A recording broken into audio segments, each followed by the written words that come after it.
Hello, and welcome to the Kink Perspective. My name's Chris. I'm a psychotherapist and consultant. Hola y bienvenidos a la Kink Perspective. Me llamo Chris, trabajo en salud mental y soy consultor.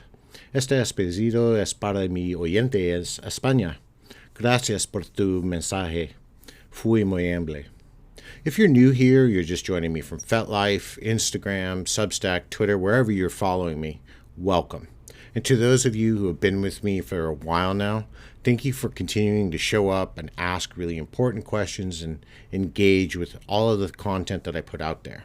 I want to let you all know that if you do want to support what I do, there is a donation link in the show's description.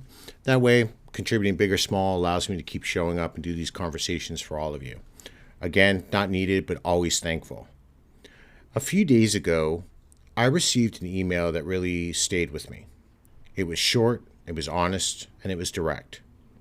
This person asked me, did my trauma shape my kink? And if it did, does that mean something's wrong with me?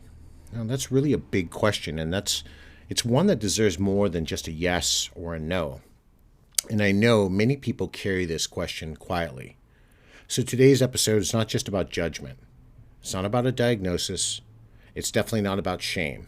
This is about making a space for self-understanding, for asking how trauma and desire might intersect and how we make meaning out of what and all of that without disowning who we are. And this is exactly why I do this show, because this is this whole intersection between psychology and BDSM. So first, I want to talk about here how trauma and desire, they're not the same. So let me start with what this episode is not saying. It's not saying that trauma has no influence on our lives. Of course it does. Trauma shapes how we move through the world, how we relate to other people, how we navigate safety, vulnerability, or even touch. But when it comes to kink, when it comes to our desires, the idea that trauma causes those desires is just simply not true. First, I want to say, kink is not a disorder. It's not a symptom. It's not a wound you're acting out. And I want to pause on that because it's the most common misunderstanding that I see. There's this idea floating around, especially in therapy places, online, social media, or even in some medical models, that if someone is into pain or power exchange or restraint or whatever the case may be, it must be because they were harmed. That kink is the logical result of trauma. And that is both incorrect and incredibly damaging. Now, I want to look at a little bit of research here for a moment because I decided again to pull up some old studies that I've kind of gone back to, bring up some more recent ones. A study published in European Psychiatry looked at people who were engaged in kink and BDSM, and they found no evidence that kink participants are more psychologically distressed or are more likely to carry trauma than the general population. Now, all of these research articles and things, all my references, I'll put it in the episode so you can find them. You can go take a look for yourself if you'd like. Right? Now, in fact, many people involved in the BDSM or kink communities, they report higher levels of self-awareness, sensation-seeking, and emotional regulation. They don't report less, right? Now, this lines up with what I see in my practice. People come into kink from every background. Some people do have trauma. Some don't. Some are drawn to kink for their emotional intensity, or for the emotional intensity of it. Some because it's playful and fun. Some because it offers structure. Others because it's freeing. Desire here is not a diagnostic, and trauma is not a blueprint. The distinction here matters because when someone starts believing that their desires must be broken or rooted in pain, they stop trusting themselves. They start second-guessing what brings them joy. And that kind of shame shuts down connection, both with partners and, more importantly, yourself. Now, this is not to say that trauma can't influence desire. It can. We're just going to get into that. But influence is not the same as origin. Just because something touches your trauma doesn't mean it was created by it. Your kink is not evidence of damage. It's part of your wiring. And for many people, it's one of the most honest, embodied parts of who you are. Now, one of the things I often say to people is, kink is not something that needs to be justified. It's something that needs to be understood, Not every desire has to be tracked back to, or traced back to a wound. Sometimes we want what we want simply because it brings us relief or focus or pleasure or clarity. And I want to be really clear about something else. The presence of trauma in your life doesn't invalidate your desires, right? If you've experienced abuse, neglect, betrayal, that history does not cancel out your right to want something. You can still enjoy kink. You can still seek out power exchange. You can still lean into submission or dominance, pain or praise, bondage or breath, without having to explain it away. What matters is how it feels now. Did it bring you peace? Does it help you feel more like yourself? Does it allow you to express something you didn't have words for before? If the answer is yes, then it's not a pathology. It's a presence. It's an expression.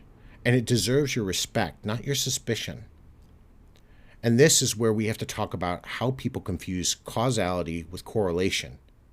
Just because trauma and desire live in the same emotional neighborhood doesn't mean that one created the other. Think about it this way.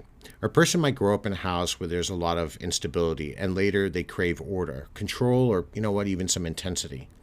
That doesn't mean the instability caused the craving. It means the craving developed in the relationship to something as a response, or as a contrast, or even as a way to reclaim power. That's not pathology. That's adaptation. It's also why we have to be careful with language.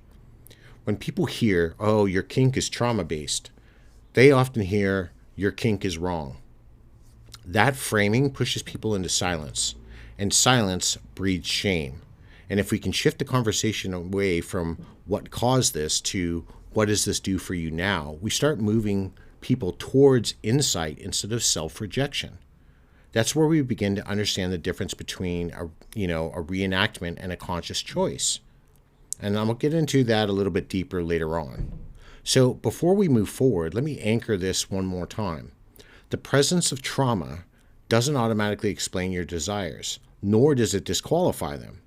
If you've asked yourself, did my trauma make me like this? You're not alone. But the better question might be, am I allowed to want this now? And the answer is yes, you are. So let's say this plainly. Many people with trauma are kinky. Many people without trauma are kinky. The link is not the cause, it's the context. And that's where the rest of this show today is going to go. Now I want to talk a little bit now about influence versus origin. Because trauma may not cause kink, but for some people it still leaves its fingerprints, right?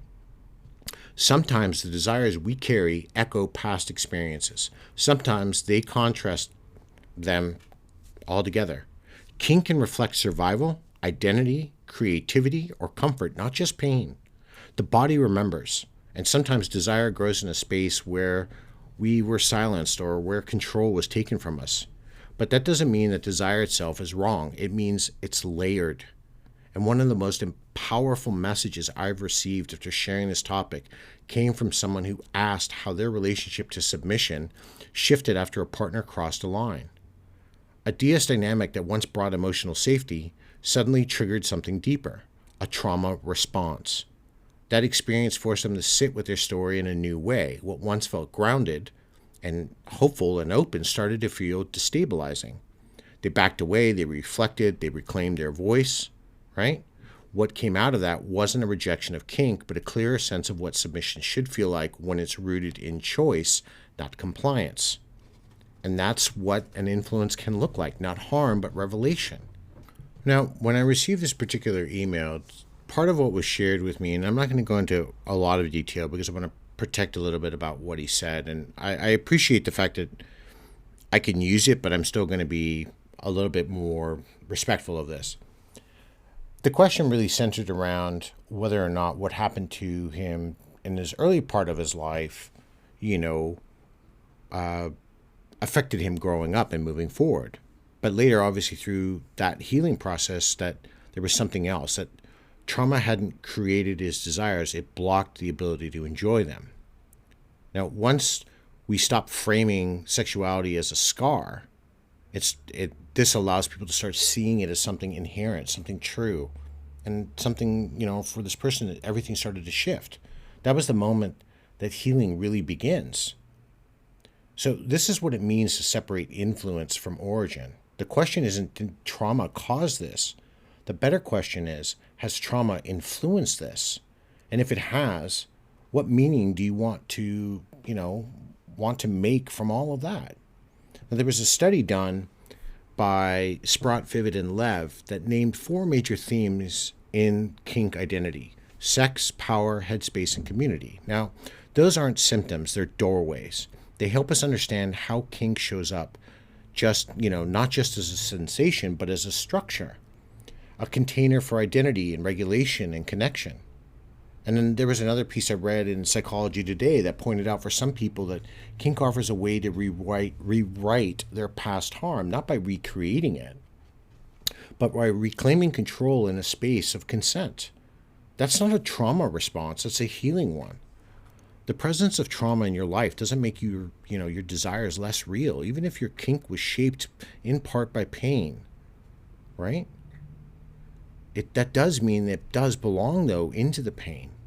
It belongs to you now. You get to claim that back. You own that agency. Influence is not corruption. It's context. It's one more part of your story, not the whole. So the question really isn't, where did this come from? The question is, what does it do for you now? Does it steady you, stretch you, bring you back into your body? If it feels chosen, if it helps you feel more alive, more known, that's enough. And I want to talk about, how kink lives in us.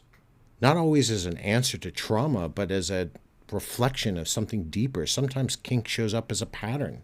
It feels familiar, like something you've known long before you had words for it. Other times it shows up as a protest, a way to push back against the things you once held down. And for a lot of people, it's a playground where joy and creativity and connection take the lead. For some, when we look at pattern first, kink plays out like muscle memory. Maybe you find yourself drawn to dynamics that echo what you saw growing up, not because you're trying to relive them, but because the emotional rhythm feels familiar. In a recent study out of China, researchers found a significant association between adult attachment and BDSM identity. And that suggests that for some people that gravitate toward dominance or submission is based on, how they've learned to form emotional bonds. And that's not a sign, again, of pathology. That's human behavior finding a rhythm it knows. Recognizing a pattern doesn't mean you're broken. It means you're paying attention to what's shaped you. And when you can see the pattern, you can also decide what you want to do with it. Now, for some I've spoken to, kink can become a place where, it's familiar. And, maybe that harm quietly crept in, not because they wanted it to, but because they were used to it. That familiarity made it harder to speak up, harder to trust that, no is enough. And when lines were crossed, they found themselves wondering, did I allow this because it felt like home, or, even when I shouldn't have? And that's the moment where awareness becomes power, where you begin to separate what your body remembers from what your present actually wants. And here's the protest part of this. Sometimes kink becomes a form of this, a way to push back against what was taken from you. This can be especially true for people who've experienced disempowerment or marginalization or trauma. There was a study published in the Journal of LGBT Issues in Counseling, and the participants described kink as a vehicle for healing and self-exploration, a way to reclaim their autonomy and redefine intimacy on their terms. I heard from somebody recently who described the moment of submission stopped feeling like peace and started feeling like erasure. What was once chosen became performative. What felt safe became scripted. And in that shift, they started asking, was I reclaiming power, or was I reenacting something that I hadn't named yet? That kind of reflection isn't weakness. It's maturity. It's strength. The protest for them isn't over. It's evolving. And this isn't about reenacting trauma. It's about transforming it. It's about not repeating what happened. It's about rewriting the story, this time with consent, control, and care. And then there's kink as a playground. It's not a response, it's not a reclaiming, it's just a space that feels good. For many people, kink is about joy. It's about sensation, connection, laughter, silliness, quiet, intensity. All the things that make them feel more fully alive.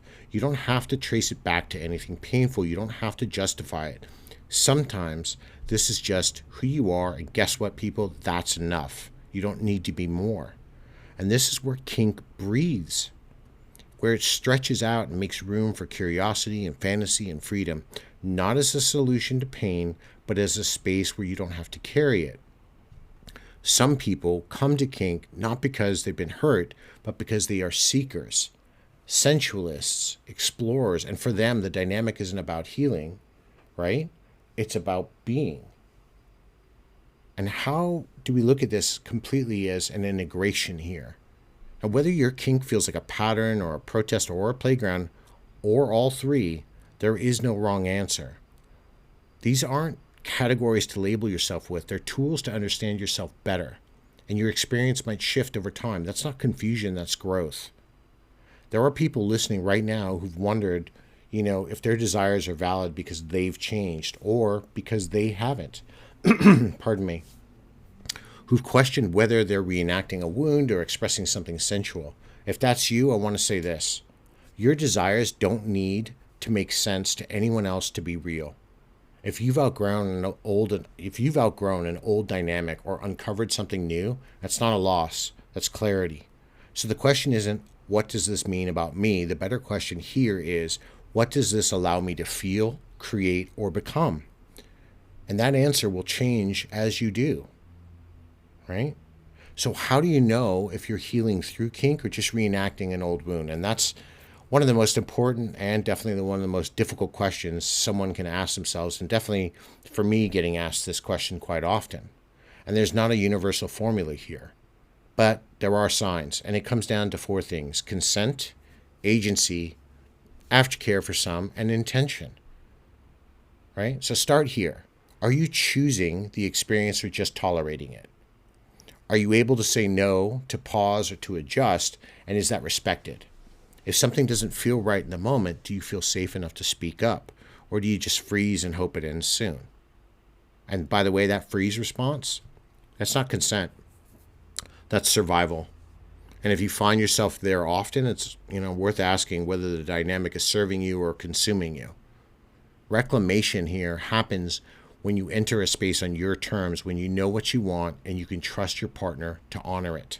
And that's what separates healing from reenactment. It's not just about what happens in the scene, it's about how you feel after. Do you feel more whole, more steady, or do you leave feeling raw or disconnected or ashamed? And this is where aftercare becomes a little bit more than comfort. It becomes a mirror.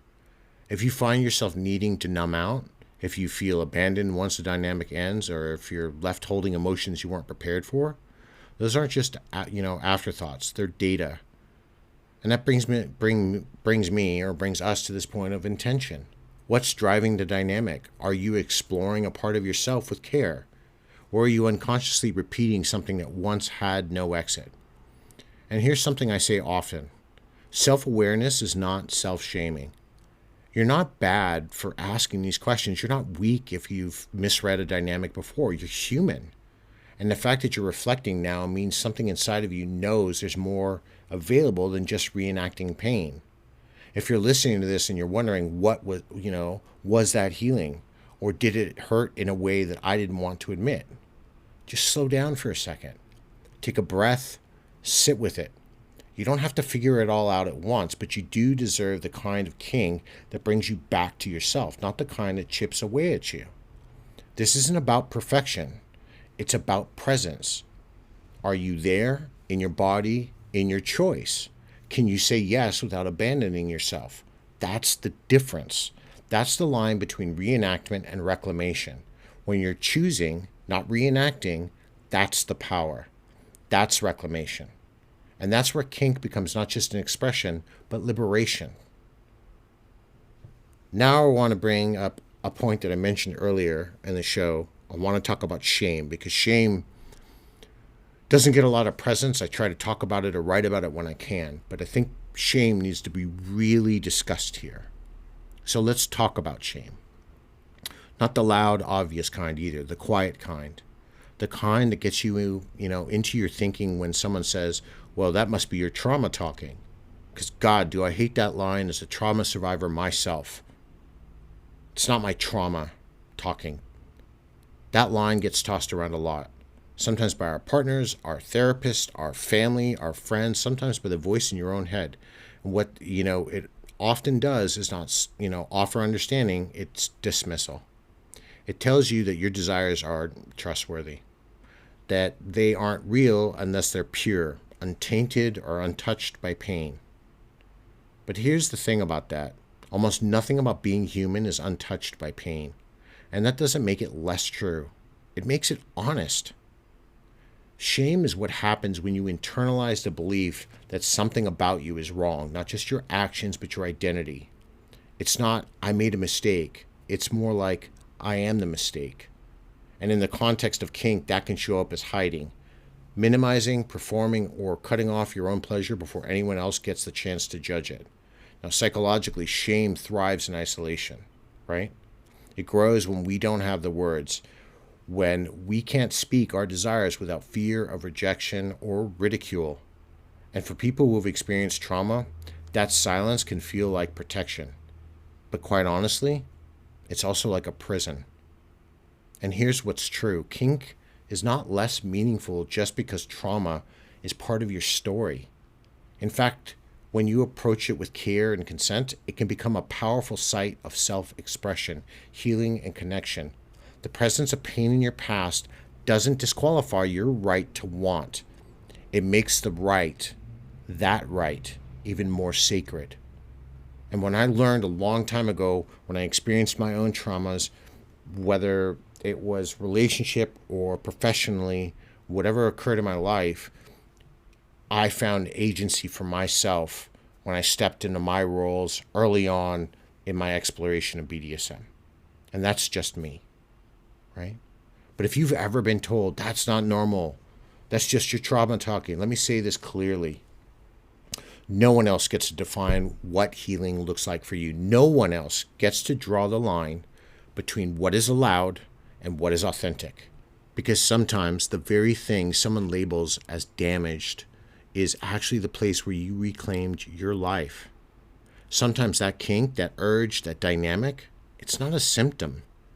It's a survivor's creation. It's built from courage, not confusion, right? Healing includes being allowed to want pleasure, to want safety, to want intensity, to want softness, to want things that don't always make sense to anyone but you. If your desires feel complicated, welcome. If you don't always know where they come from, that doesn't mean they're shameful. It just means they're human. And being human is messy, right? But it's also beautiful when we stop hiding from ourselves. You don't owe anyone a clean origin story. You don't have to prove your kink came from a good place to know what feels good now. And you sure as hell don't have to carry shame just because someone else couldn't understand it. You're allowed to want. You're allowed to explore. And you are allowed to rewrite your story even if the world keeps trying to hand you the same script. Shame will always tell you to shrink. Understanding helps you expand. And that's what we're doing here. We're expanding. Now, we've talked about how trauma may influence our desires without defining it, about how kink, can be a pattern, a protest, or a playground. We've explored the difference between healing and reenactment and how shame tries to drown out that understanding. But now I want to shift the focus gently, and I want to shift it back to you all. Because no episode, no expert, no partner gets to decide what's right for your body, your desires, or your boundaries. That's your work. That's your privilege. And that's your power. So here's a few questions worth sitting with today. Not to judge yourself, but to get clear. Does this dynamic bring peace, connection, or clarity? And not just in the moment, but after. Do you feel steadier when it's over, or does it leave you spiraling, doubting, reaching, or something that never quite lands? Do you feel more like yourself during or after this? The real you. Not the version that performs, not the one who tolerates, but the version that feels grounded and present and alive. The one who isn't pretending. Is there freedom here? Or does it, feel like a loop you can't break? Does a scene give you a breath or take it away? Is it chosen, or does it feel like gravity pulling you back to the same roles or the same outcomes no matter who you're with? And finally, what would it mean to choose this rather than act it out? What I mean is to step into a dynamic not out of habit or fear, but out of intention. What would it look like to shape your kink instead of being shaped by it? None of these questions require immediate answers. They're not tests for you all. They're an invitation to reflect, to reclaim, to remember that your kink, your limits, and your needs, they're allowed to evolve. So ask, pause, ask again, and listen closely to what your body says back, right? Because the truth here isn't just what you want. It's in how you feel when you finally let yourself want it. Desires shaped by survival are still yours. They don't need to be sanitized to be valid. They don't need to be separated from your past to be meaningful. You are allowed to carry complexity without carrying shame. What turns pain into power is not just time. It's consent, it's safety, it's choice. You're not broken because your story shaped you. You're not broken if your desires are intense or confusing or evolving. That doesn't make you unwell. It makes you human. And if parts of your kink grew from pain, it doesn't mean they're damaged.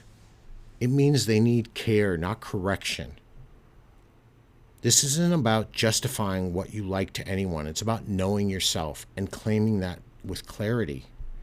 And at the end of the day, your kink doesn't have to make sense to anyone else. It has to be safe. It has to be consensual. And most of all, it has to feel like yours. And that's more than enough. I know this is a big episode, and it's really hard to catch something like this with a lot of complexity, to go deeper than all of this. My approach for the person, and I'm speaking to you directly, if you listen, not to treat this like therapy, but so you could understand. There's nothing wrong with you. You're wonderful just who you are. You are all wonderful just who you are, and never let anyone tell you differently. But we can use these things as our guides to move us forward, right? Trauma is going to be a sidekick we all carry for life. I've been carrying mine since I was about 17, and the traumas I've acquired since then. But I don't put them out there because, I need people. I don't want, I'm so sorry. I don't want to hear that. But I learn, I adapt, and I evolve, and I move forward, and I'm allowed to like what we like, and that's okay. I know this is a big episode. I'm hoping I captured the depth for a lot of people, right? And explained a lot in this. I definitely want to keep this conversation going. I'm going to put this out there. It'll be on social media, so you can get back to me. You can feel free to email me if you want to talk about this as well. You can send me an email through thekinkperspective@gmail.com, right? That'll be on the episode's description. It's on every episode description, I believe, right? But I think this is really important for a lot of us to understand and start living without thinking that we need all this shame to hide who we are. Because a lot of us do. And our trauma didn't make us this way. Our trauma is something that, we have our timeline that we're on, and it's this blip that occurred, and two things happened. It took us off of our original timeline, or it's just something that happened. And over time, many of us get back to where we were. And for a lot of us, we stay on a new path as close as we can to the original. But it doesn't mean we are damaged goods. And for a lot of us, we experience things just as, good, if not better than others, right? Trauma didn't bring me to this world. None of it did. And I hope you all can hear that with conviction in the words that are in my voice. I do want to say this as I'm wrapping this up today. I do have a book out there. It is called Tangled Desires, The Intersection Between BDSM and Psychology. You can get that wherever you download books from. It's a little verbose. Yeah, it's a little repetitive. But if you're new and you want to understand some of this stuff, a lot of references in there, check it out. Help support the work I do. Maybe eventually in time I'll write another book. And if you're critical of me, well, guess what? First time I ever wrote a book. So, I am technically an author. Get that out there. I will post a question up on social media about this topic, but I've kind of, I think I may just let this one sit. Like I said, you can email me to talk to me about it before. Next week, the episode I was going to get to this week about drinking and or substance use inside of dungeon spaces or while we're playing. I've talked about it before, but it really does need to be revisited. It's happening, and then we wonder about consent violation. It's a total snowball effect, and I don't seem to understand. I don't really understand why, as adults, we need to have this conversation, but apparently we do. So we will next week. I will push that episode out to next week. I do have Red Warrior coming in. She is a big presence in the BDSM community. Loves leather and mental health, and just a real positive ray of light around the community. And she's very, very helpful. I'm trying my best to get her on the show. I still need to talk to somebody out in the Middle East, over in the UAE. I want to talk to them. We are going to have that episode because I think it's important, again, for us to revisit how BDSM looks in a place like that, more so than what I've even talked about. I really want to hear their story. I haven't forgotten you, right? But for all my new listeners, again, thank you so much. Spain, Argentina, Portugal, God, all of your questions. I do speak a little Spanish. I type it better, I can write it better than I can type it. But, please keep reaching out. Nothing but love for all of that. It makes me smile, right? Until next time, everybody, be safe, stay kinky.